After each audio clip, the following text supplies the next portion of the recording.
आप देख रहे हैं either the line is short of the length और it is cross intersecting each other. ऐसे आ गया।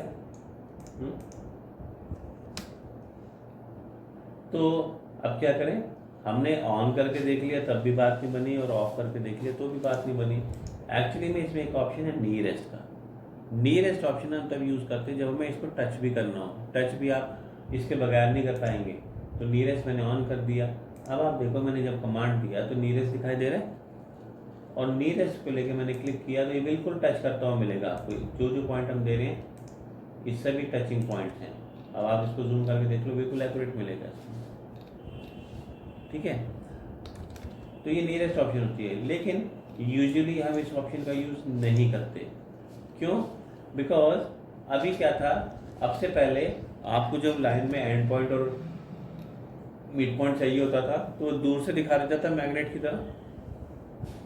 अब ये होगा कि अगर आपको मिड पॉइंट चाहिए तो आपको ठीक मिड के ऊपर जाना पड़ेगा, है ना।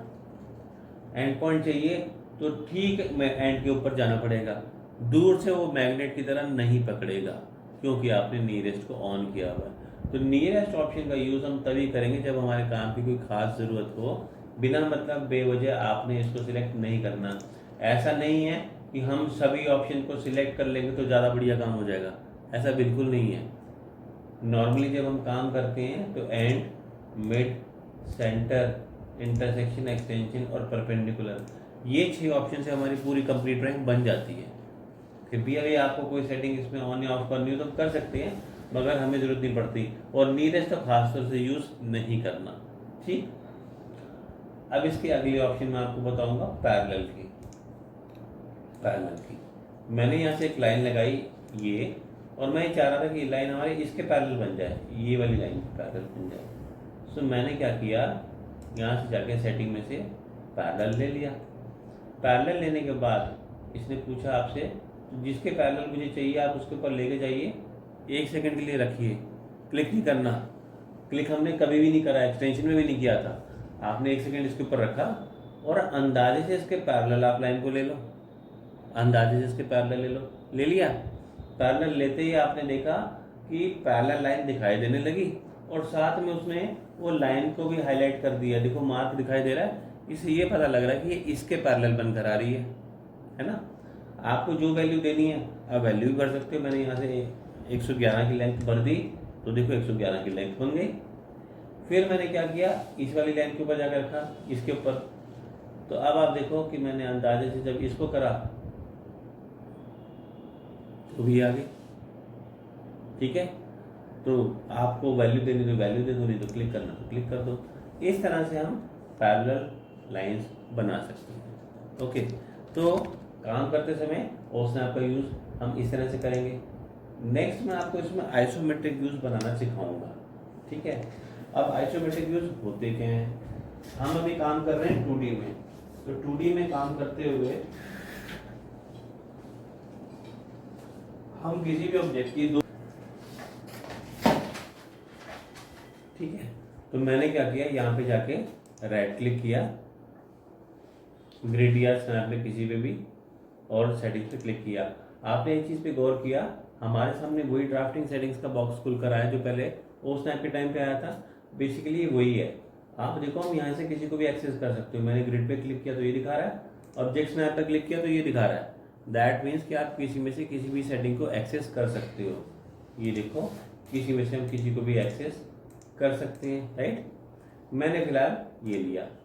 यहाँ पर आप देखो एक जगह नीचे लिखा है स्नैप टाइप, यहाँ लिखा रेक्टेंगुलर स्नैप और आइसोमेट्रिक स्नैप। हमने क्या करना है, यहाँ से चेंज करके ले लेना है आइसोमेट्रिक स्नैप और ओके कर देना है। ऐसा करने पे आप देखो हमारा जो पॉइंटर है इसकी ओरिएंटेशन कलर चेंज हो गया। आपने देखा पहले ये ब्लैक कलर में दिखाई देता था और स्क्रीन के पैरेलल नजर आता था। ये पहले ऐसे था ना, पहले ही ऐसे दिखाई देता था, पर जब हमने जाके सेटिंग करी, इसमें गए आइसोमेट्रिक लेके ओके करा तो उसकी ओरिएंटेशन चेंज हो गई। क्योंकि आइसोमेट्रिक 30 डिग्री पे चलता है इसलिए, और इसकी ओरिएंटेशन ऐसे दिखाई देगी आपको, और कलर भी चेंज हो गया। जब भी हम आइसोमेट्रिक पे काम करें आपको ऑर्थो को हमेशा ऑन करके काम करना है, आपको ऑन करके काम करना है। ये देखिए मैंने यहाँ से अब लाइन कमांड दिया और यहाँ से मैंने शुरुआत करी। मैंने यहाँ से 150 का एक 150 की एक लाइन लगाई, फिर से 150 की लाइन लगाई, फिर से 150 किया और फिर से 150 किया। आपने देखा ऐसा लग रहा है जैसे हमने लेफ्ट साइड का फेस तैयार कर दिया, इसी का मैंने लेफ्ट लिखा है ना। अब हम इसके टॉप फेस पे जाके काम करना चाहते हैं। आप देखो मेरे कोशिश करने के बावजूद ये टॉप पे जा नहीं रहा, हमें क्या करना पड़ेगा, F5 का बटन प्रेस करना पड़ेगा। F5 प्रेस करने पे नीचे देखो क्या लिखा है, आइसोप्लेन टॉप, टॉप लिखा आया और ये टॉप पे चला गया। इसका मतलब हम इस पे टॉप पे काम कर पाएंगे। मैंने यहाँ से वैल्यू भरी, एंटर करा, वैल्यू दी, एंटर करा, तो अब हम टॉप पे काम कर पा रहे हैं। अब मेरे को जरूरत थी इसके राइट वाले फेस पे काम करने की, तो आपको फिर क्या करना पड़ेगा, दोबारा से F5 प्रेस करना पड़ेगा। नीचे आइसोप्लेन राइट लिखा है,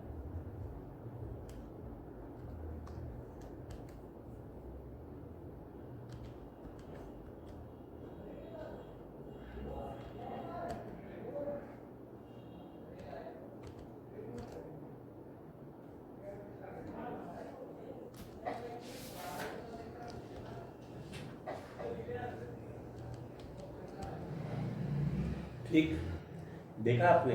हम जब F5 का बटन प्रेस करते हैं, नीचे कमांड पे ध्यान दो, नीचे लेफ्ट आइसोप्लेन टॉप, आइसोप्लेन राइट, मतलब इस बटन को बार बार प्रेस करने पे टॉप राइट लेफ्ट के बीच में टॉगल करता है, चेंज ओवर करता है ना।